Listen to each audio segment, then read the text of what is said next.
Welcome back to another episode of Western Roundup. Today we focus on housing, road rehabilitation and health. Stick around, you don't want to miss the highlights.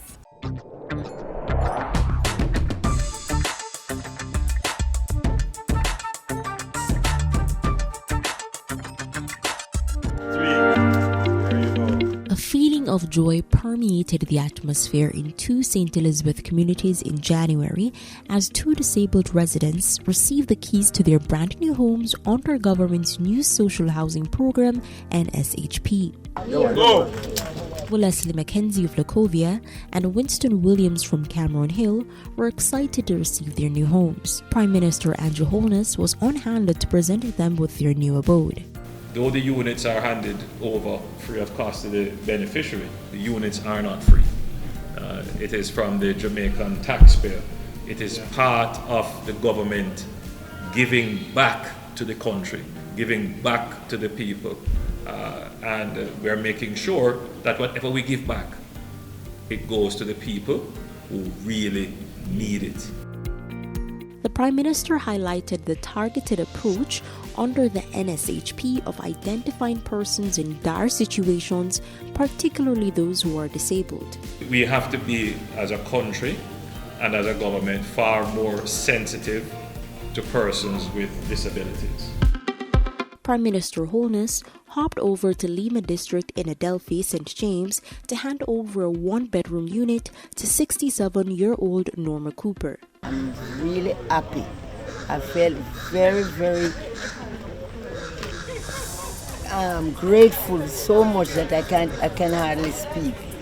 And I would like to say thanks so much. Ms. Cooper says the house exceeds all her expectations. When I come inside here, it's like I don't want to come inside. Whenever I go inside, number one, I go inside of the bathroom and I turn on the pipe.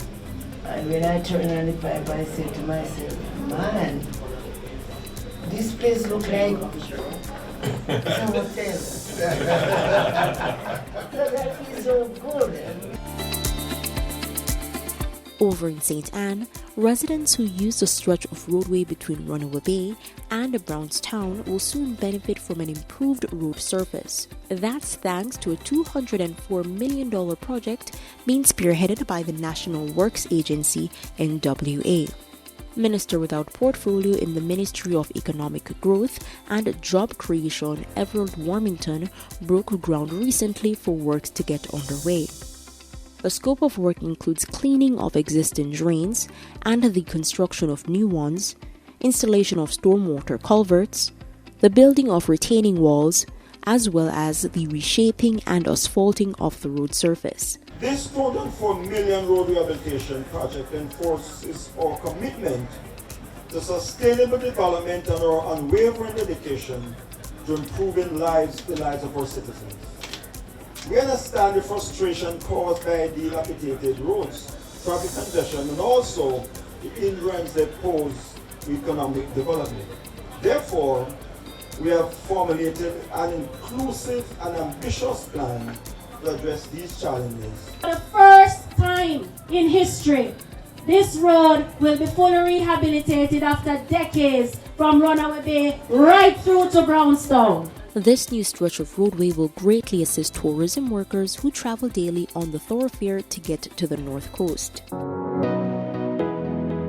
Still in St. Anne, scores of residents received free health care under the Ministry of Health and Wellness Know Your Numbers initiative held recently at the Turtle River Park in Ocho Rios. The initiative is in response to an increase in lifestyle diseases and the rising number of premature deaths in the population.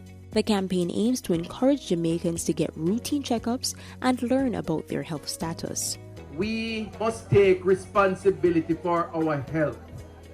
It's all well and good to say hospital must be there, health center must be there, doctor must be there. But if you don't take care of yourself, you're going to end up there quicker. And the more people who don't take care of themselves is why we have the overcrowding in the hospital.